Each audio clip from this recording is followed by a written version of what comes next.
Igwe Vitagwata, Egafo, the Obi of Integra. Okay, there, Egafo, Opponent, the youngest traditional ruler, pocket the man. Egafo is Royal Majesty, the Bob Ezugato, Igwe Vitagwata, Egafo, Igwe, the Royal Highness, Ibaki, Jonathan Anambra is a child, Namoshe, the second, the Bob Abo, Tony Chairman, Flow Technology Services Limited. Samadi Potako River State. I'm a ball. Open a get this in my daily nador. You bring a different nador. Hey, one you manage to do one year program and Tony Highway. This way, Your Majesty. You bring a different no. If you do a little of what now go to it. You don't have to want to mistake. I said, now, you will have the water. Chineke nnọcha mbazi mmanụ nnọcha 200 years mbazi mmanụ ndị dị na ya bịakwa n'aha mere 200 years ozugbo agụrụ ụlọ onye ọra ka kwụ ọtọ n'afọ ndị igwe batala nọ isi n'isi ha bụrụ ọnụ mmadụ ka ibie ọrụ ka esi esokwa ka esi esi rice onye ọgbọgọdọ ọgụ na-ese obune nka I got a big 7th of September last year. I came to Bubenaka. If I didn't need to teach him, I check it in my pocket to get him. Two women, must money in a teacher, the money where I go. I was sorry. We see them go by here, call on the Atabigo.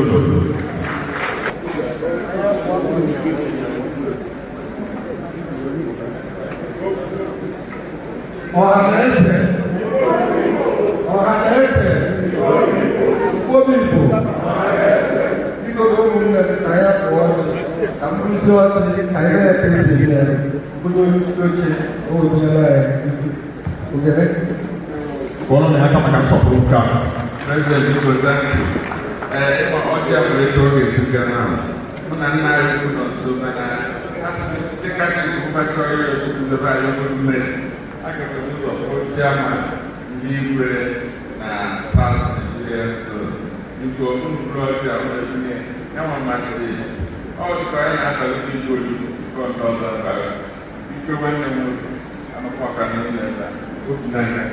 Leave what you're next year, man.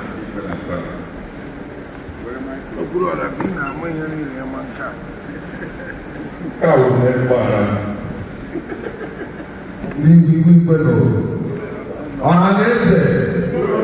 Ohanaeze Igbo people because they go get in and no gas roti abroad yeah okay children look at that abroad ujere na ka ome owo buaji isio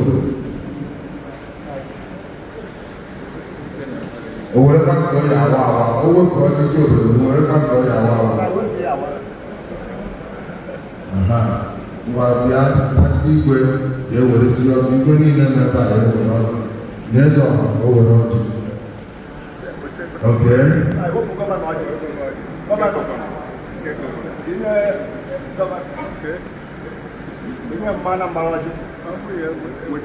Within our family governor.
ife dị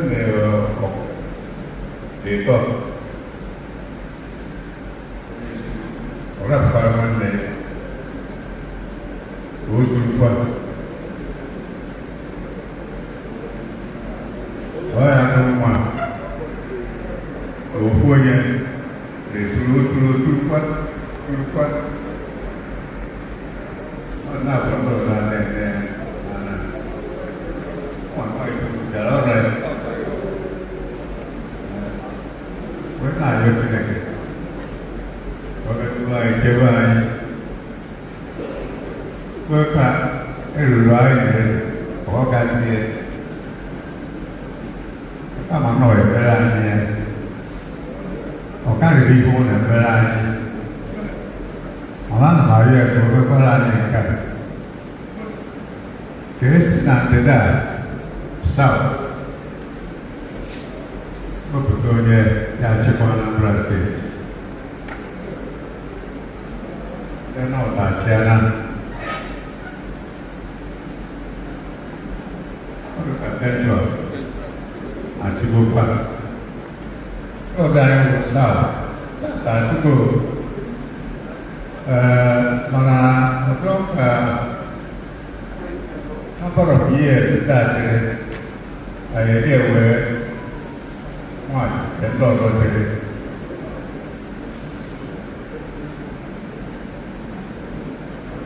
ana m ekele Chineke n'obodo anyị niile ndị akụkụ niile dị iche iche anyị ji wee bịa ebe a maka ọgbakọ na-arịọ amụta ka o dorekwa anyị na be anyị dị iche iche ahụ ike enwere okporo ụkwụ anyị ji bịa ije ka anyị ejelachiga ya n'aha Jizọs ọ dịrị anyị n'aha Jizọs.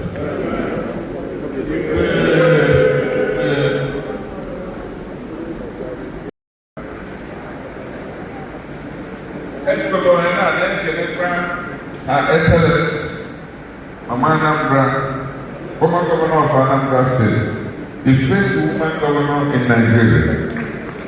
Now, Brian.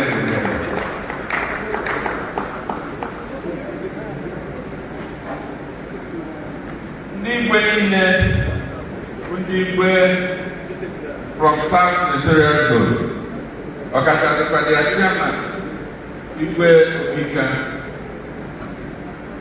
And but I created a big when I come and go to the verses about SL near Zadison, Obanaka, and make a name. Oh, one more. They just get orders. I know Professor Mandelo and other professors.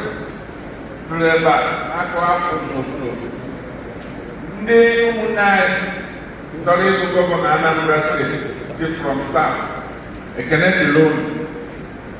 In the area, look like for that, I cannot alone. I only 100 on the video note, this is on one, the follow to Naga. I follow to never by 11. I don't know when I'm going to Kakaka. I went and had Unuwebia, Ndigbo wee sokọpụ edu webia. Wepụ anyị na-akpụ ebe kasị ekwubu n'ndị ọbụla kapasiti ọ bụrụ na sentra ka ị kpọrọ okwu a before 7 o'clock ị ga-ahapụ ọ bụrụ na north ọ na south otu ụfọdụ bụ ojukwu na na-ewe onye ji mee bụ aka mụkọ ya sọkọta achịkwu dị anyị ga-etinye mana ojú onye si chọọ ada ekwe ebe gara ebe a kpọkọta ele onye ọzọ sosi anya anyị anaghị ebe ebe onye ga-ahụ gọvanọ n'ụlọ ahịa ndụ maka a nwere ike kwute ya nwe onye ahụ gọvanọ ọsịsị ya si na-eyi pawa vested on wee na-eyibo okwu my house for public interest mgbe ihe ọzọ ọhụkwa n'otutu na-abịaghị edozi ya I have worked too much today. O nwere ndị change. Ọ dị ka welcome address state president. Ọ ga-ebu ụzọ bịa. Ọ bịa tie nweta ihe anyị nwere. Ya bụ okwu ibe anyị ga-akọwa ya-akọwa. Maka na ebubo agwa m na anyị ugbu a ya dara aka efu ya n'ọgbọ. Anyị anọte aka. Ife akwụkwọ political gathering. Akwụkwọ political party ibe akwụ wee ka oge dị m onye gere ntị mgbe ọ na-ewe ọjị. Ndị mmụọ kwuru okwu. Ibe o kwuru bụ ibe na-eme nwoke ka ọ taa atọ. Na ụnụ dịkwa eto eriri na anụ na-atọ dị ya na-ejekwa ewere ya ogbo. Nwee mgbe o jisi onye ka ebie ya nọ. Gọkwa almost ọkụ ọkụ n'ife anyị ji bịa ka ọ nwekwara nọta group n'ebe a sokwa champion ife a na-eme before ndị deputy movement ha join ha n'ihe a na-eme Asatụ n'ebe a Ohanaeze n'ebe a ndị Igwe n'ebe a so the entire ife Anambra ji bili nwere structure ọ ga-eji ibe a na-ekwu ebe a n'ebe a mana oge ruo anyị ga-abụ nwanyị o ji bụrụ Ohanaeze na champion based na permission anyị natara nna anyị maka mgbe m ga-ekwu okwu anyị ga-ebido from nyanwụ ruo to Igbejeje abịa ruo to Igwe Iseke and Igwe niile na-ewe mara ebe ebido so ọ ma ya ozi gị state president ọ bụ na o nwere one or two things ị ga-atụ anyị agbapụta ọkụ egwu. Thank you so much. That was Ogene Chief Sir Damian Ogene Okeke. Shall we appreciate him by joining our hands together? And in the same vein, I would like to most humbly invite to the microphone the State President of Ohanaeze Ndigbo, Prince Emeka Odudeme. Most gorgeous. Thank you so much and give him your undivided attention as he welcomes us. Ohanaeze, Igbo bụ Igbo.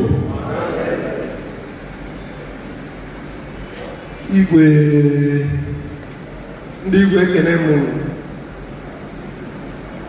Excellency Dem Vejetiaba. The distinguished ladies and gentlemen, the aspirants, the equity movement, Nandini Megalega, the Asat Ekenemu, Pico, my brother has already established the protocol. Let me start on it. Tata, Obrobos Nnukwu Igbo. Anyị ga-ekwu n'omume anyị, anyị niile bịa ebe a, ọmali ihe anyị na-ekwu. O nwere ihe ọzọ anyị na-ekwu, abụrụ na Central Senatorial District. Ebe si ya, my name is Prince Emeka Ododeme. I'm former President General and Alugomoni City President General na the Southeast. Whereby I'm from Central Senatorial District. Central Senatorial District, since I Guebido Kaimonia, led by His Excellency Mr. Pito, I will go Kaya, I am about 8 years. North Senatorial District, Okefana choose Uketa. Oyanaba, the governor in Ketata, His Excellency Dr. Willie Madabo Chukwu Obiano. By March next year, organ of 8 years. In 2017, I had a new wedding in Anambra State. Monday President General, Monday Ohanaeze, Monday Elders Council. We will go to Nihaga turn by turn. Onye je, ibie je, onye weno, ibie weno.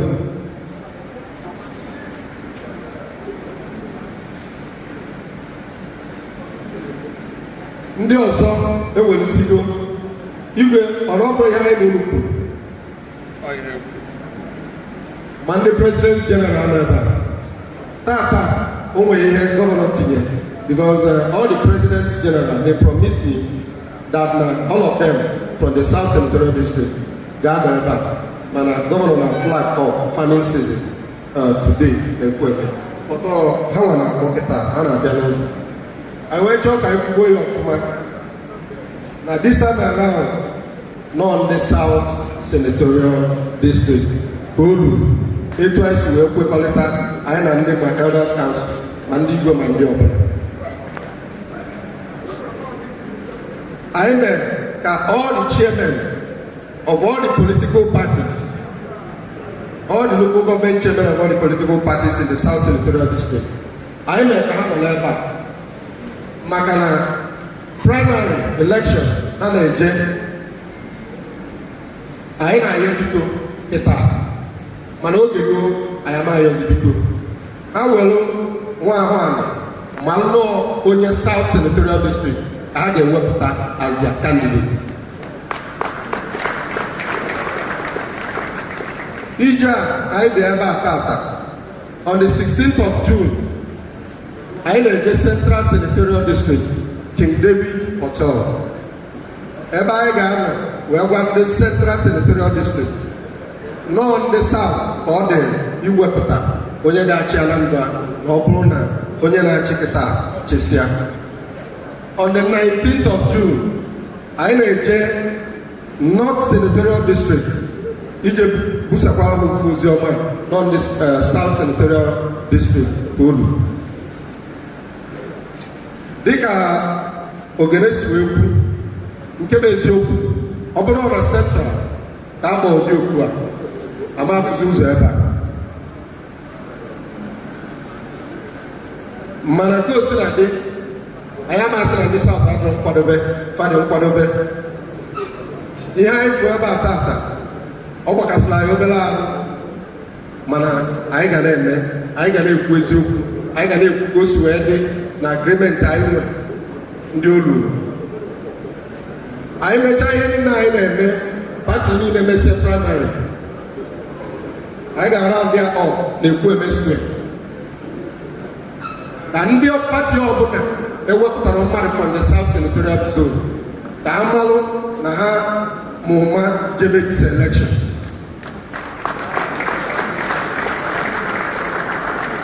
No ga-abụrịrị a person from South Senatorial District ga-anọchi gọvanọ anyị nke na-achị kịta. Ọ dịchara ọrụ izi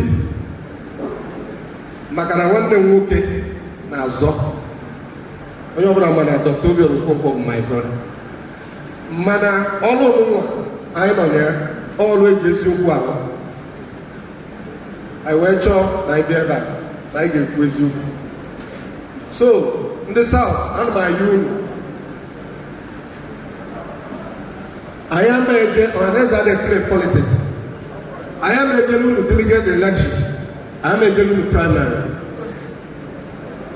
Unu luo jikọọ n'onwe unu ọnụ dị n'ikuku anyị emesie ya ọfụma onye ewepụta si nye nkwado anyị nwe ndị Ohanaeze anyị ga-akwadokwu onye ahụ.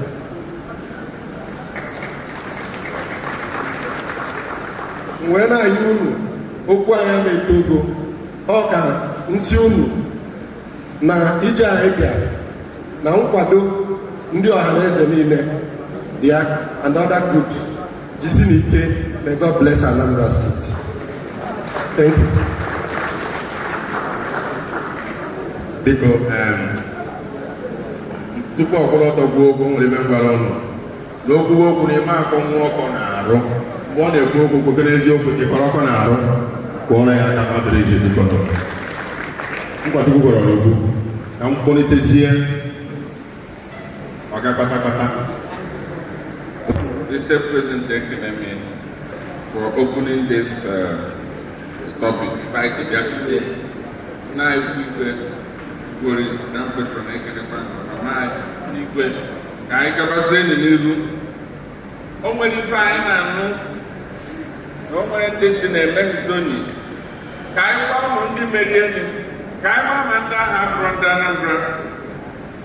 Last 17th July 2017, Ohanaeze town hall meeting. But before that, I was president of Ohanaeze in Anambra State. I was na Igwe Orange. Yana Igwe Secretary. Where to Anna, if it's only now, or can walk, what's in one, or can walk. No, you're not on the other two. Where to Anna, gave the party away to go, but I had a way to go no vote. Now, local government, that's the first place we kick off. If we are the mother, and now they need to get with soon.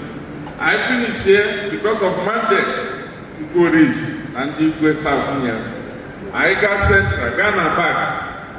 After I got a Bundi Central, main doors behind. I go to water north, no to water kind of family.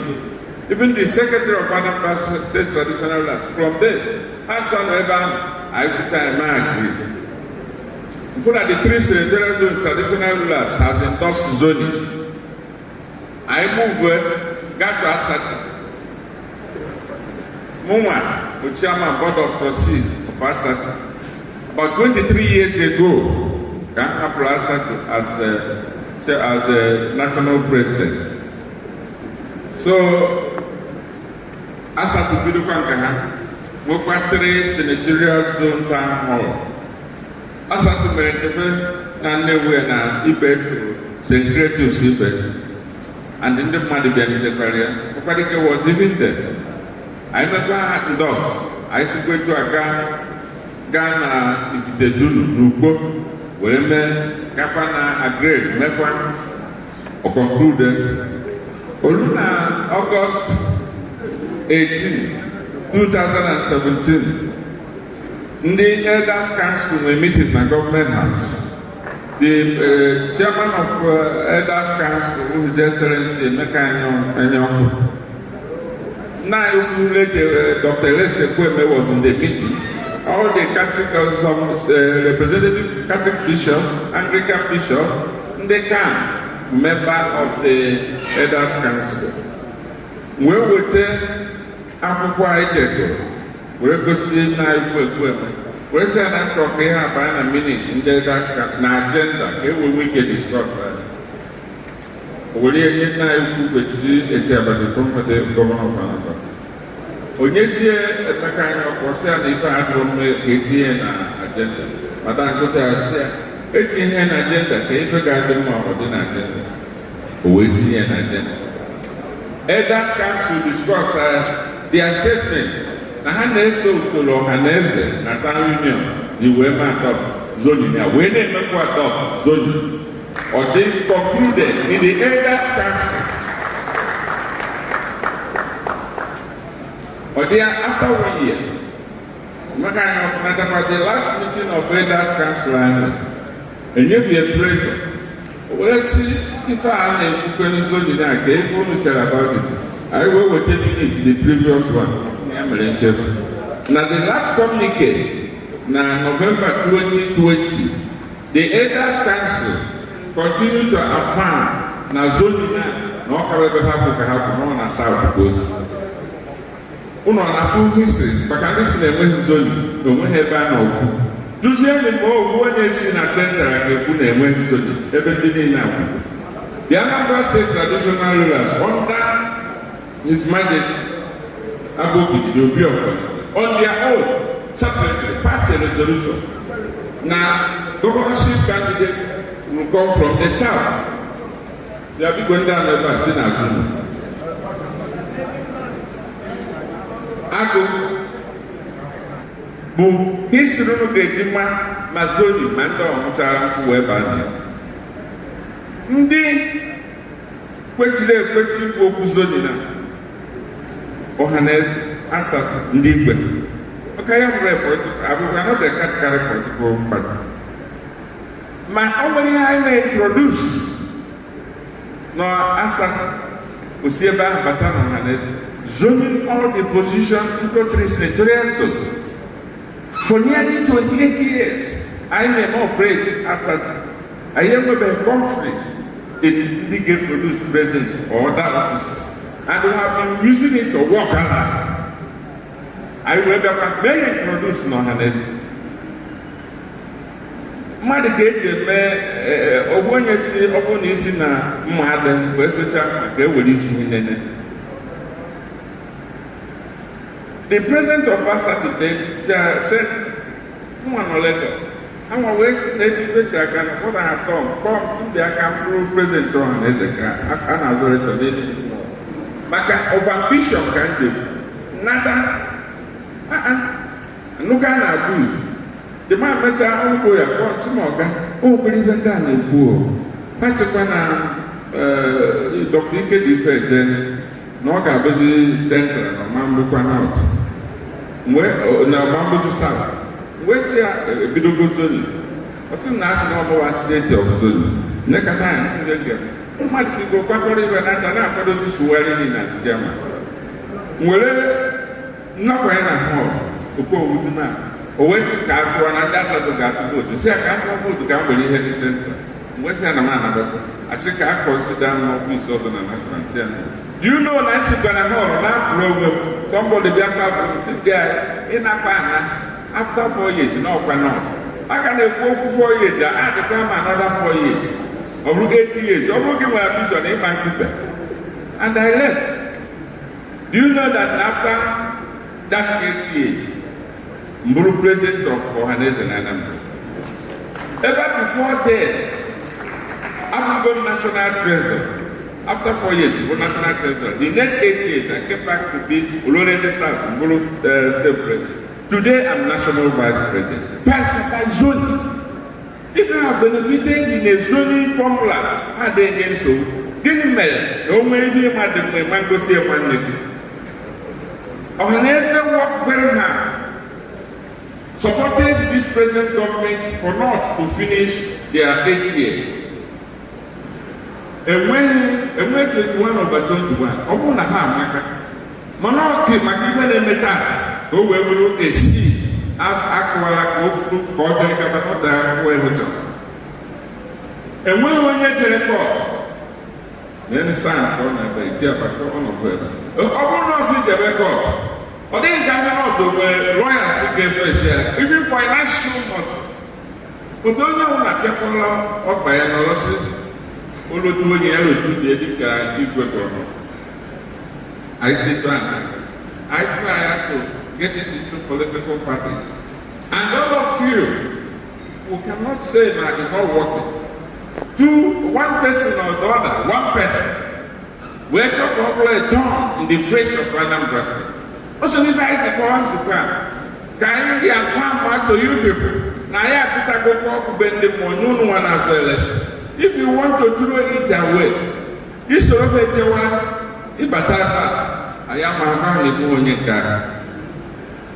If I can't currency autonomy, when a current president of Fasa she from Idemi, the current president of Ohanaeze, she from Idemi. But what they inherited, because what if a thing ever found Zoni? Zoni Tinere Debe, Zoni Tinere Akundo, Ebon. So I want to have to go to Zoni. Million of Makazoni, that's why they are taking it up. And I didn't surprise they are taking it up doing it. Okay, apart from the Equity the equity movement, they never important there. And that's parents from the south. I've made the loan. That go get for a Mother man and 1 year Bobby. If I had I will go any aspirants or political party out from the year, dying about that and dying.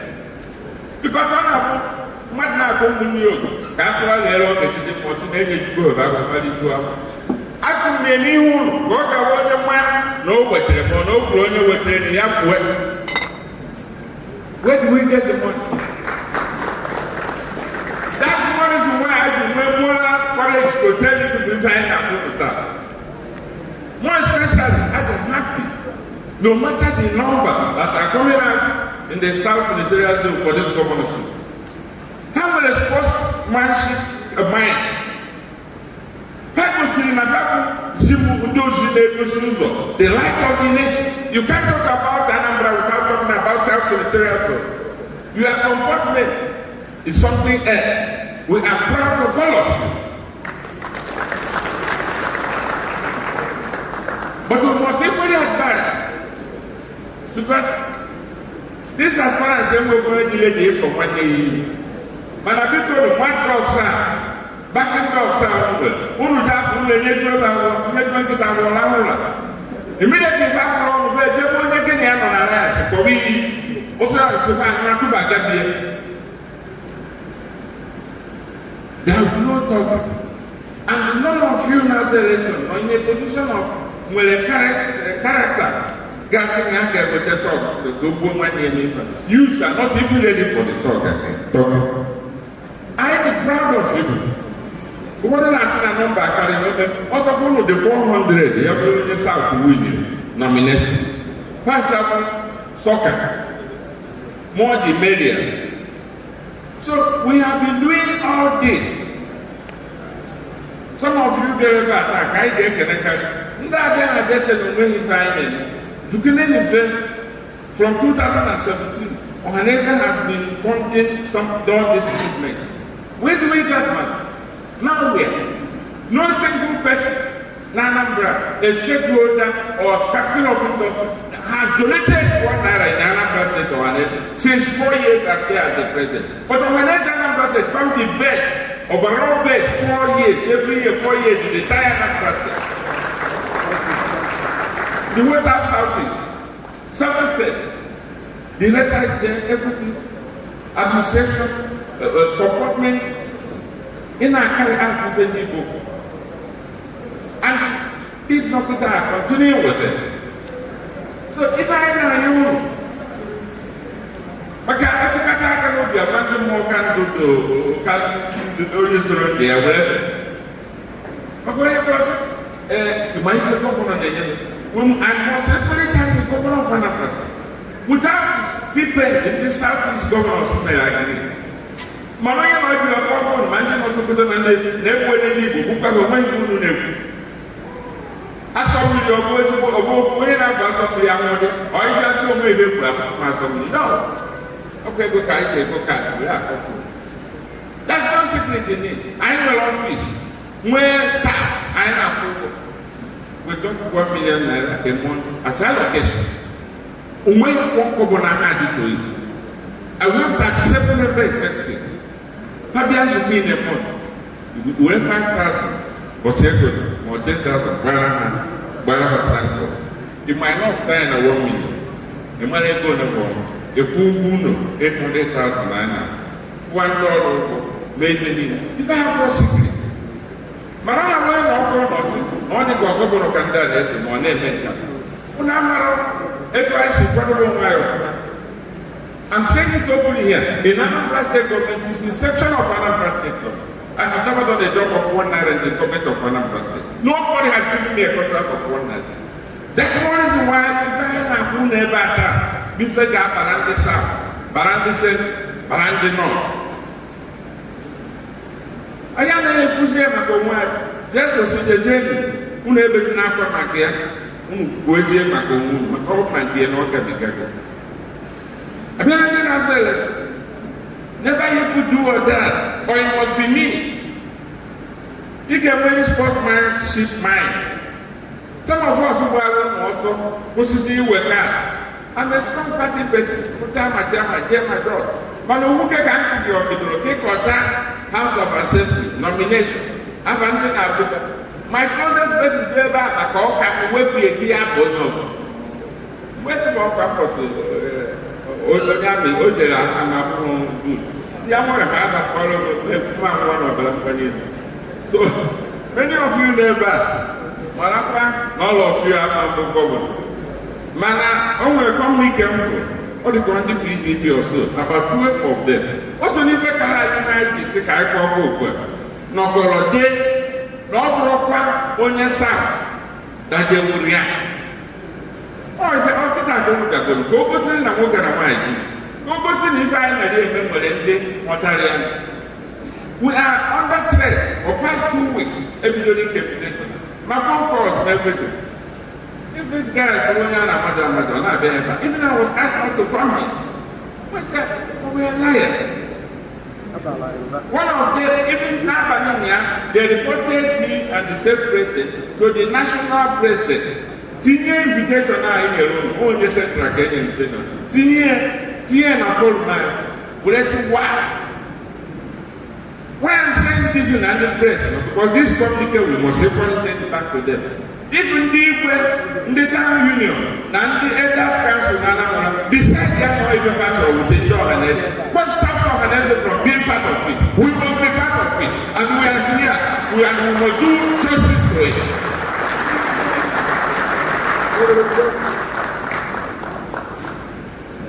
All of us did it.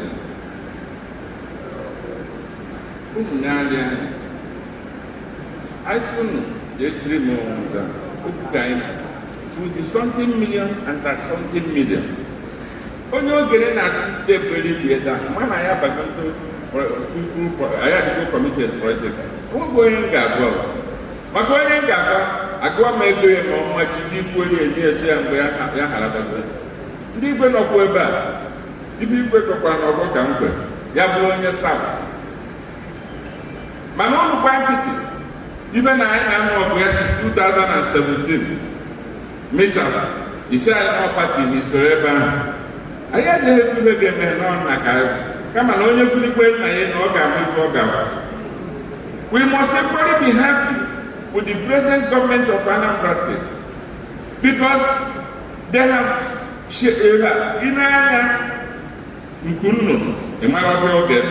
they have always they had a consistent. The governor of the consistent north south because everything I can't go to the ECG there. I want to governor on Anambra after the zoning system. Uncover beneficiary. I want to open here. I will regard the quota. Police here to the top state. Only those everybody's here. But I tell you, the government of Anambra State is solely behind Ogaboye South. And they are serious about it because when the government has kind of payment to pay that cash, they never objected to it. One person alone, I got a decent driver in hand. So people know them. I'm a time coming to one by or or that. Man, already, like I said, when the man not to lead. You were now 3 times. When I for the last one, 2020, November. Governor Kolokunana, Governor launched Millennium Housing Estate also. And not see ever, Governor Kutano Politua, or during Bonham. Now, for the first time, any give to Negala, Pancada. Nisube will give them. That's all wine now. I put them with the wine and shop. Yaka and I do be a small way can end more minor. They don't Nisube, they don't Nisube. Tell the house and then I acquire the police. Or even them. So he was there, he's always there for us. And they are here for you people. Then the Bandi Party famous as in Anambra. I for peace in Anambra. We want to reduce the cost of election. That's one of those reasons I did. Because of Makasin Badi, only commodities carried, the only basa who gets here and who get a pilgrimage, you will go to the boat. Now they need a guy and take away back and the buy a couple a border of say, I'm not sure on the Calonia Uno, one. I think I did for 7 half. Man, I know one. Neither half of it. Uno gets to 3 go to Ohanaeze. Uno back a future motor. Now, Ndigbo, we present you. Or if I have on that, and I go back around the go. I'm one day, phone ring. So it wasn't IMC opponents yet. I said, in our MC, I bet Madam won't say yes. I don't know that I hear that's Ndigbo. Then we state. I go a lot to get a phone, change your room and start up with them. Never know.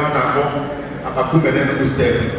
Father was a worker, where my fon kwugheri ike pụcha stata moto nnata n'ụtụtụ echie nwụcha ụmụ m ahụ kwado ha ma oge eti ka mụnye ha ụgwọ na ofu dị mkpa bụ mba ji na-anọ ọjị na ọkụkọ n'aka kwụrụ n'isi geti si ọgagogoniza ọsị ma ya nwanne m MC sị ha ime onye mbụ onye kpọtara ebe ọsị na m aga ama ya n'ikpe ama ha ọkpọ nwere ebe MC ya na-enugo si ya ọsị na mbere ọfụma na ịbịa ga-ekele si ekekwana onye ọsị n'onye ọnwe ha nwụrụ akwara so onye ya bụ etiti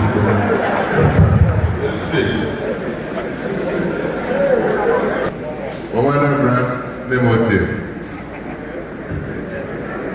ndị isi ọhaneze oge na-ekene prezidenti anyị ekene m onye ọbụla biko ka onye chiri ya zero kịta ka 5 minutes bidoro ọkpọna ya biko nke nji wụ ekene abịa m late because esi na Abuja wee napụta street enwere play so oge o jiru nka jiri na play mana tata ụbọchị mbụ n'obi na chikwunye m ndụ na mma abịa ka nsoro fụ soro wee gbuo a sị na ọra ara eme nka so all our Ujuru are important. What is important is that the spirit is alive and well.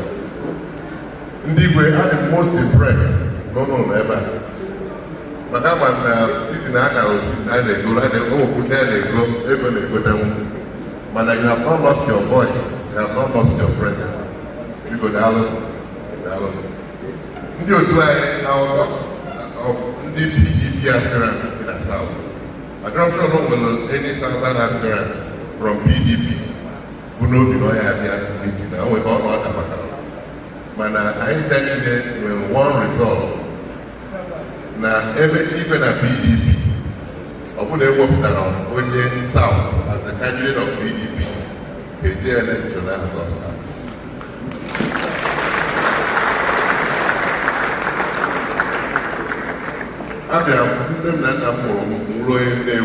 And I'm very proud to be in Navy. We're very proud to go in the South. If I had like Bible, but I will not be ashamed to proclaim the gospel of Jesus Christ. But I'm not going to unto light. When I was in primary school, I see when I wanted to be if I do not we are writing history. History kind of data. Located in the South. There were many people who are from South who believe that how you wish away our patrimony. People who like how you wish away. They are now today. That's how you saw a contest election. The major people now want to have in the South. You go in the South, and I say go to I make it bold to say that even a PDP can be shot. No one when you put an election at a PDP, I might do one Anambra State. Oh yeah, a lawyer, accomplished lawyer. Oh yeah, Schumer, security expert, businessman, legislator, business, House of Representatives. They're trying to live in a government house.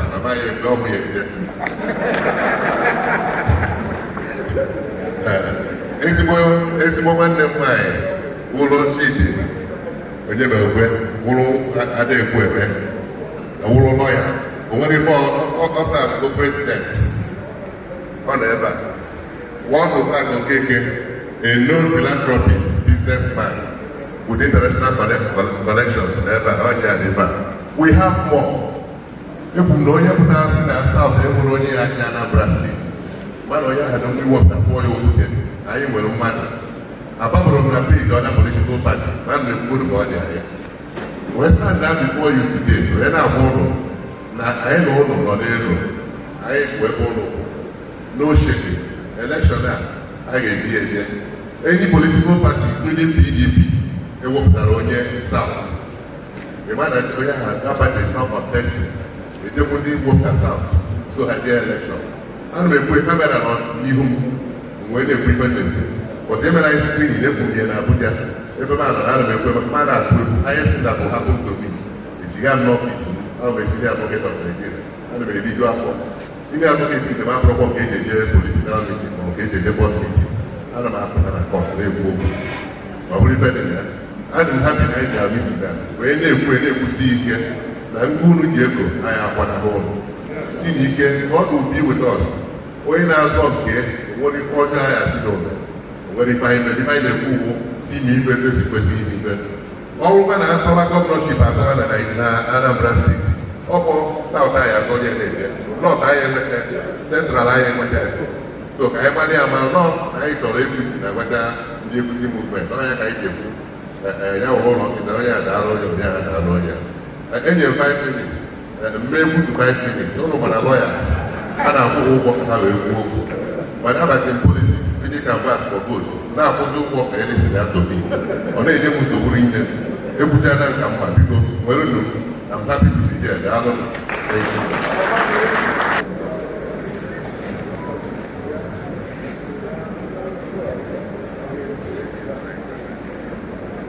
Your Royal Highness, ekele m unu.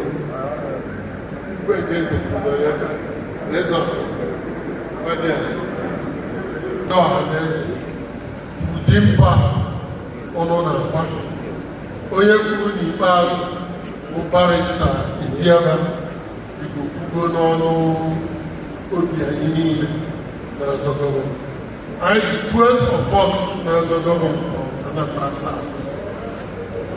I signed a communique and copy of that communique are forwarded to Ohanaeze phone now. I published in a newspaper. We will this party and the nation 12 of us we see the one person. And the one person I hear with the rest of 11 is here.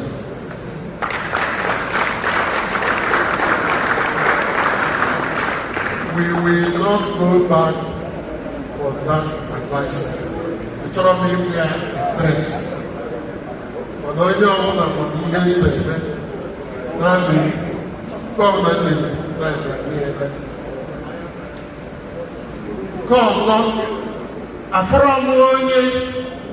n'ime ndị a niile na-azọ ya karị 12 of us wee understand ihe Anambra need most now, which is security. Without security, there will be no economic prosperity, there will be no political stability, and there will be no peace. Each and every one of us here among the 12 have had series of meetings and canvassed ideas among ourselves how to make Anambra move forward to the next step. I am satisfied we have all it takes to give Anambra State a leadership that is currently lacking in the affairs of all of us. Unu atụ na mba n'igwe anyị obi dị anyị mmanụ ụmụ anyị n'azụ. Ọ bụrụ na ha chọọ ka anyị gaa n'ihu asị pati, anyị aga n'ihu. Ha chọkwa ka anyị gaa n'azụ, anyị aga n'azụ. Anyị chọrọ ka pati PDP gaa n'ihu. Other parties, ADC, APUGA, they're all moving forward with candidates from Anambra South. There is no reason why PDP will not do so. So, we have to be able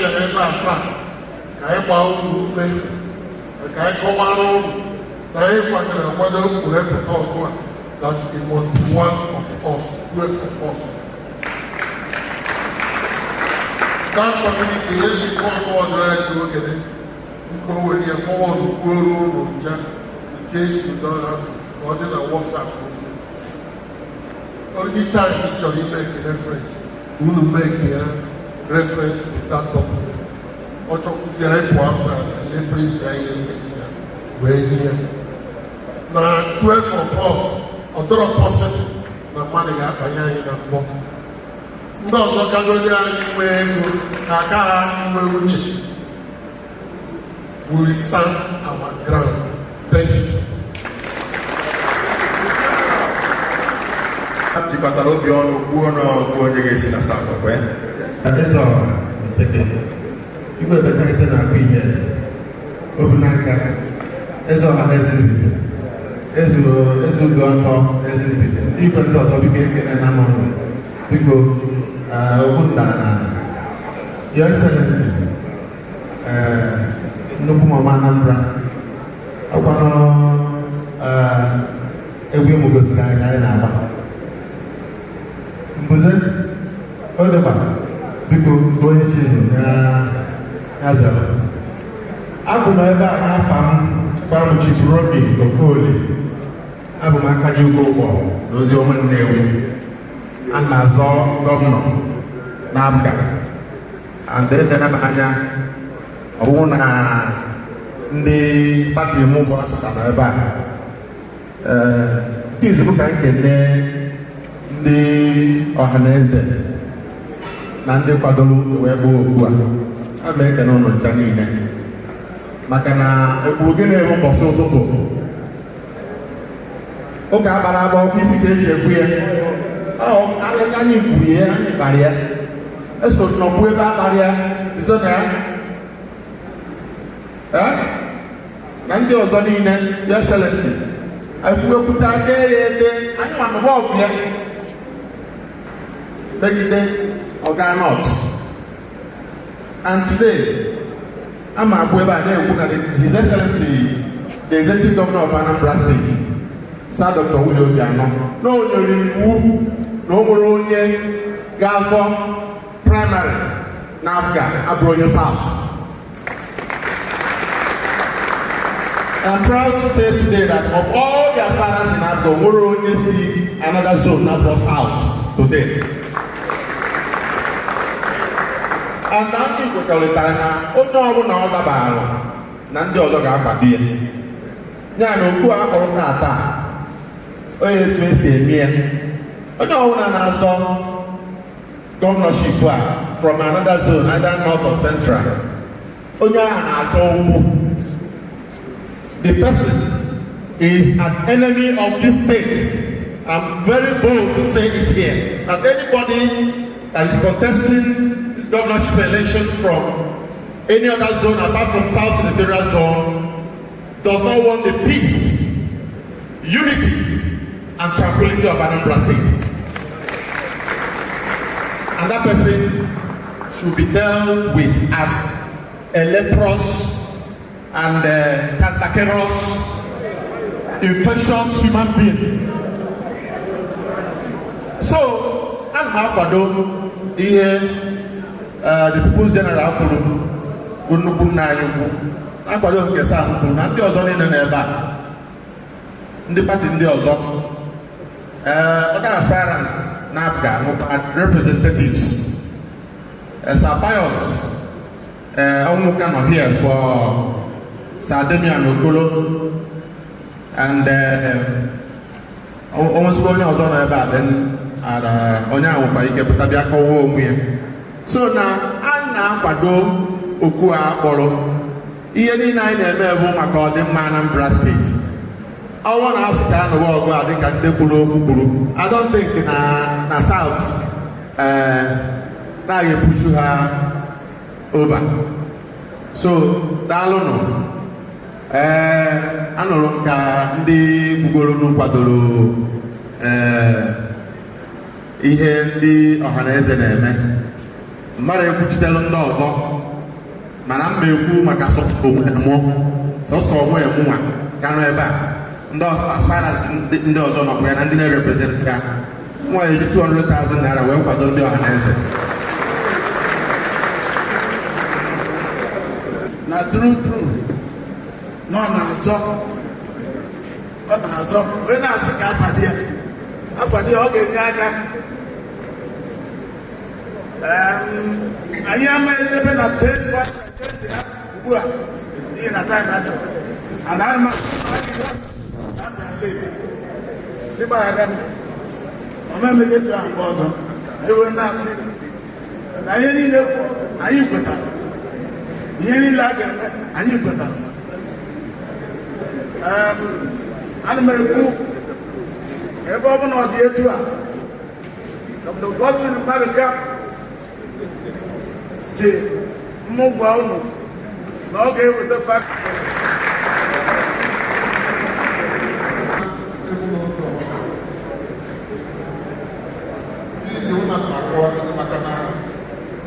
our principal kwesịrị ịnọ ebe a mana ọ na-abalị ka a ga osi Amerika orozi ndị bịa so ọtụtụ kọwalụ ndị ọhaneze ndọkọta na ya nọrọ ebe na ọ bụrụ kama ọ ebe o si wee dị biko ọnwụ na onye abụọla anụ ejiji atọghị ya nwanne ọya aka ụdị ife a na-ekwu ebe a bụ ikpe kwesịrị ka anụ ọsị na o nwere ife dịka ikpe n'ome idu ha na n'obodo ma ọ n'ebe ọnwụna a na-azụ nta azọ ya onye a na-azụ onye a na-azọ a na-enwere nsogbu mana ọnwụ na onye a nwere onye enwerekwa ọ na-adaba ọ na onye ji ezie ibe na-ekwu mkpa ụmụ awochi nchazi aga onye ka ndị mmadụ ilewu ama na prezidenti Ohanaeze Anambra oge nnọkọ ọfis ya nwa nọkọ n'ọfis as DG ife asịrị faịlị ọnwa oge nke Chukwu bịa ihe ka anyị ma ndị South ụzọ Peter Obi gwara anyị mọnte na ọbụlite onye ma ọ bụrụ eziokwu anyị na-efe ndị nọọsụ jete ndị South onye ọzọ adata ha na ego na ọya adịchapụ ọya adịcha mma biko ana m arịọ na ebe onukwuru nwa isie n'ike ọ bakwuru anyị nwabute Young Progressive Party mana anyị obere mana by the grace of God kama na anyị na-ekwuru ịba anyị anụghị na ọkata ekpebi n'agbanyeghị eji fesi kwuru mmeji onye pụta gọvanọ na-abịa mana ndị Ohanaeze na ndị Igwe na ndị Anambra niile ji aka ha mesodima Ahụize Chukwu na ha kwudoro ebe ha tụrụ wee wee legide ife ahụ tata na Anambra North wee jebe anyị ncha na mbụ ọrụkwa Anambra South tata oluta ka o luru anyị onwekwa na-esi ebe ọzọ bụ epụta ọ na-adịkwa mma eze ụtọ karịa akapụ ya akapụ ka o wee na ajụ chọrọ ịjụ ndị Ohanaeze ndị isi ndị Ohanaeze na ebe a mmara ikwu nkụwa anya maka ana m anụ nwaanyị from Anambra North nwaanyị na-anụ from Anambra North ọ ya azọ na Anambra South a na onye Anambra South ka ọ bụ ọkwa ajụjụ ka e jụrụ anyị ebe nọ ebe a Ohanaeze nkwekwa Anambra ihe nọ ebe a ndị Igwe nọ ebe a ndị Town Union ndị Ohanaeze ndị anyị kpọrọ okwu ebe a ndị South anyị ruo na North nke anyị bụ na North ọ ya were mee anyị rukwa ndị mba nkaka onye akọrọ ndị ụkọwara ebe a nwe ire ji nne ana ya abịa iditamin ebe onye si na ebe onye si ebe a ditamin mfe na abụọ South kwuru ana m ekele ndị Ohanaeze ka onye ọbụla bụ ndị politikal pati ọbụla nye aka ka ife ndị Igwe ife ndị Ohanaeze plastik debere ka ọ detu a maka ife a na-emeta ahụ emezi ọzọ esepụta problem na Anambra South kịta olùkọ́sí Anambra South na ya emezi ya ndị ọzọ ka ọ pụta maka Anambra South dere ngwa na ọba bịa kwa mpụtara sisatụrụ aka ọfụma ebe ọzọ ya kwa ya na ọrụbezie na o ruru ha debe ọtọ biko n'afọ Kristi atụbọ Colony Academic. I forgot to make a right honorable Bentus also. I na monitor Kata Dik.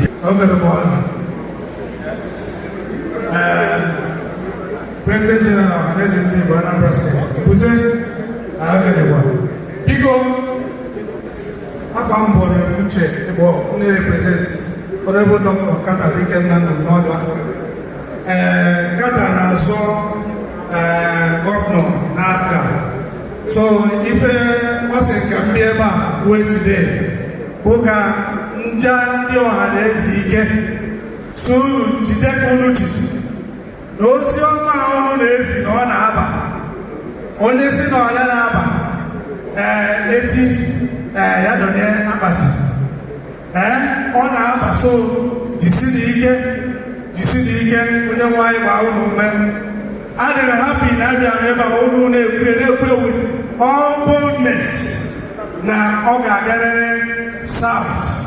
Onye chọzie party ọbụla si na North or any other place were candidate ọfọ ndị igwe n'ebe a ọfọ Ohanaeze ọfọ ụmụ Anambra ga-akwado ya n'aha Jizọs. Kata sị ka m kelekwa go as far as unu mana enwere ife ndị nkịta ụmụ okorobịa ndị Igbo nwere ife ha na-ekwu and ọ sị na egwu anyị akakwado mmadụ okorobịa ga-alapụ okorobịa ma ọ sụọ na mmeji ndị okorobịa. Yes, bro. Thank you. Sila bụ ụmụ okorobịa ife a. So ana m ekele unu ọ sị ka akwụkwọ ndị afọ ọdụgụ ife niile na-eme ebe a ọ sị ka may I still stand on the existing protocol? Ana m ekele Ohanaeze n'ebe a onye Chinyaze the general. Mụ abụ Honorable Mrs. Ngozi Ụba JP, the national coordinator active voters solidarity for Senator Dr. Patrick Ifeanyi Uba and the state woman leader YPP. Yes, ife ji wee bini bụ ka nkele ndị Ohanaeze saa okeke n'afọ meeting ụlọ mkpọrọ taa. O gosiri na Anambra South nwere mmadụ. Ana m akọmend na-asị na Chineke gọzie unu gọzie isi unu in the mighty name of Jesus. Maka na ọgbachi nkịtị ya dana na ụlọ agara o wee kọọ ya dị. A sị na okeke nwaanyị dị ntị njọ. Unu ya eburu ozi ọma na-eme ya day in day out. Ka e wee gosi ndị mmadụ for real na Anambra gọvanọ na-azọ ọgwụkwọ Anambra South alone. Olukwa ndị Central bụ azọ, olu ndị North bụ azọ. Ọ bụrụ ka ọ bụla ebupụta Anambra South ịzọ ife ndị mmadụ amakapụta. Ọ bụrụ sa ndị North and Central nwere mmadụ, anyị nwere mmadụ Anambra South. Just like our son, my able husband, Dukulera. Anyị nwere mmadụ. Asịsị zabịa ndị North and Central and Zọkịa, anyị nwere odogwu gasị. So now my principal bụ Senator Dr. Patrick Ifeanyi Uba, anyị gasị unu jide ka unu ji. Then ife na-ekwu eke bụ onye ọbụla na-azụ ife tinye jinji ahụ swaga ụmụ swaga ahụ jinji ụmụ ka egosi na na-azọ ife a. I want to be honest. Ihe egosi na ị na-azọ ife bifo ama na ị na-azọ ife. Ihe azọsi ife a ike. Ịnọ ha ka aga n'ala ọlọla. Because some people from the central, they are working very strong. Nation Chokwe. Not the people from the south, central. Now some people when them confidence not how you get this thing. From other parties. Man, this is not. So this south is there. Put on Hebrew work, put a work, Hebrew wine, put a wine. Into them. You walk like lion. One of our guys is the one that you have to pack your phone out. One of our chain for because now I'm so reaching like because people think I'm not different than I understand that. I said, how will we follow you? Something not in our center, you will see them go in. One of them may have been a Hana Chani Mayo Pachado. And I'm asking once again, get down on all that.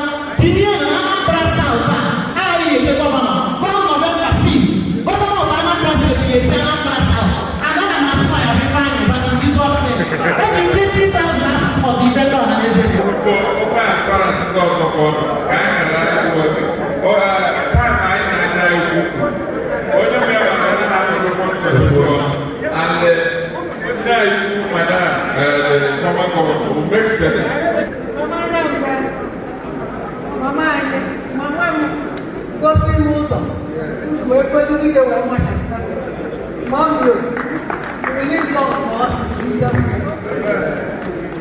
My brother, thank God for the pace setter that you are. My sister, I didn't want to know what I was this year about it. Ohanaeze Ndigbo. Africa, I know when, what they go and I'm marginalized. Oge ị na-ekwu okwu anụ m aka ntị ọgwụ isi nọ ndị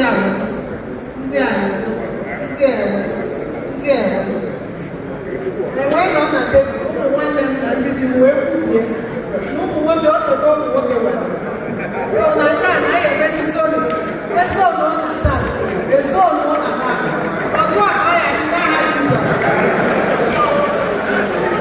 Amen. Daalụ ka m kelee unu.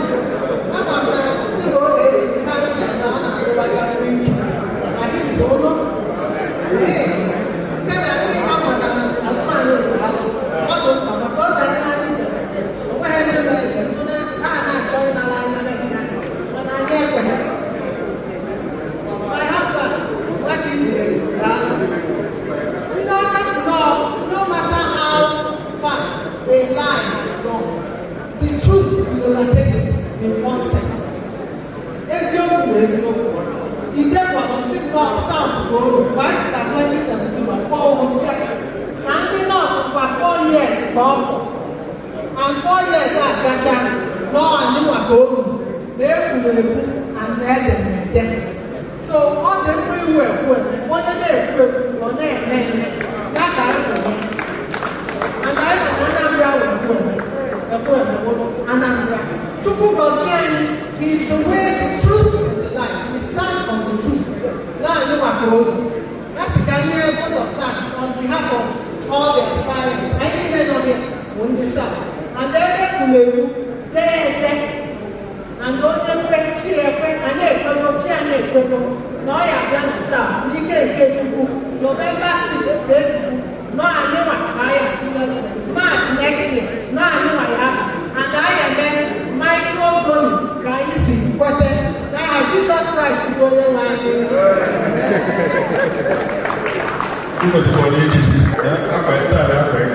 Ladies and gentlemen, put your hands together as we welcome to the mic Her Excellency Ndigbo JPCON, a national icon, commander of the Niger, chairman of the Plantation Railway, proprietor Secretary of the Memorial Government School, proprietor of the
His Excellency Mr.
In Jesus' name, amen. Praise the political caterpillar.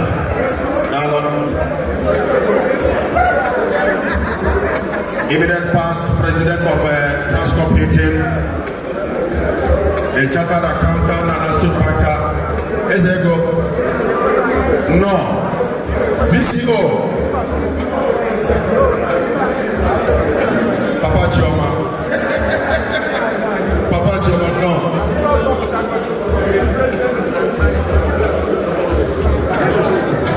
Pastor Lady Alexandra Chidi. Onyema Lupe, ni Ekweme. Oyirine, Onosoma. The general. Akuru Rulo Dobu.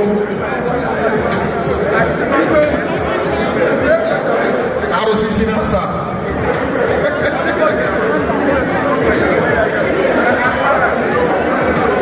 His Royal Highness. Odibasa. Obunaka.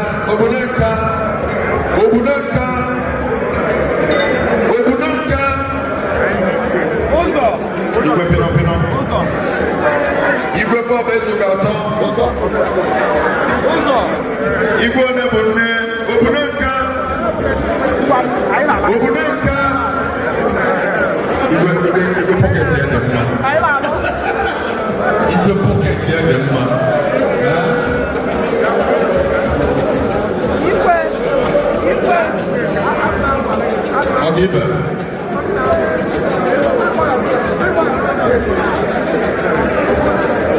Thank you, sir.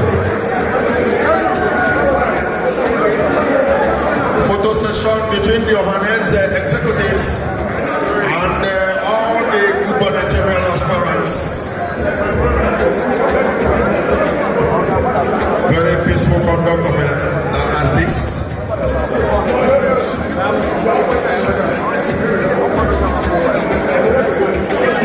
Let's hear it go.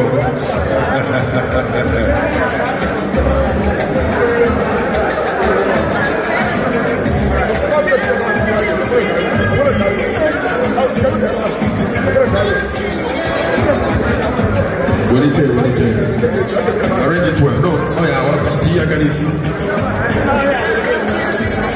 God bless you. May the Lord arrange your life in Jesus' name.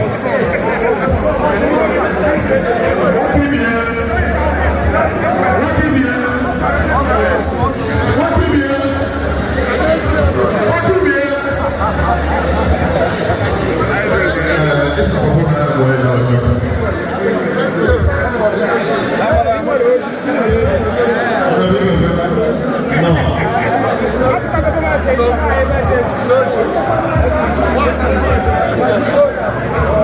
Thank you, sir. Thank you, sir.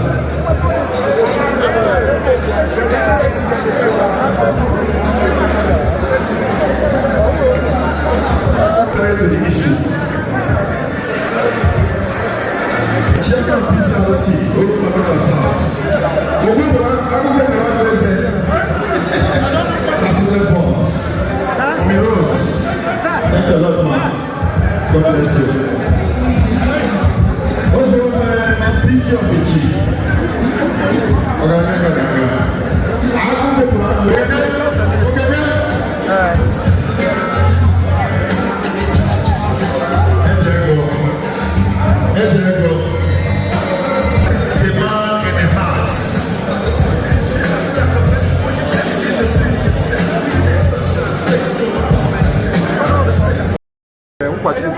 The president of Ohanaeze Ndigbo, Anambra State.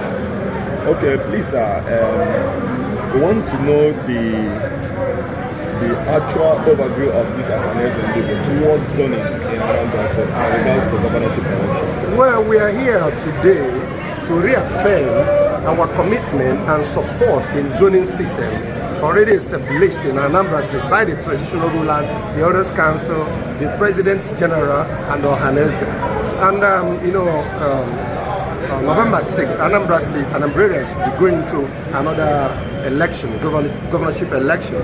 And it is good now we go to all the senatorial districts to remind them of our resolve, of our agreement in the zoning system. And today we are in the South Senatorial District to remind them of that commitment and agreement. On the 16th of June, we are going to the Central Senatorial District, and on the 19th, we are going to the North Senatorial District for one thing, that is we insist and we believe and we agree totally in zoning of this governorship arrangement. So we are here today and we're very happy. They cooperated. You can see all the aspirants are here from the South Senatorial District. They are all here, and that our resolve must be carried. You see, we are going to do everything humanly possible to make it possible. And today I want to boldly assure you that it is possible. The next governor of Anambra State will surely come from the south. And then after going to the 3 senatorial districts, we will round it up at Ekweme Square. By that time, they have finished the primaries. And any party that did not bring their candidate from the South Senatorial District will have themselves to claim and not us. This is Ohanaeze. That is why you can see the traditional rulers, you can see the Presidents General, you can see the equity movement, you can see every other person, the women, we're all here to just say what we know and what we have agreed on. And at Ekweme Square, we will make it clear that any party that did not bring their candidate for the South Senatorial District are not contesting this election on the 6th of November. That is our stand. Thank you. Thank you, sir.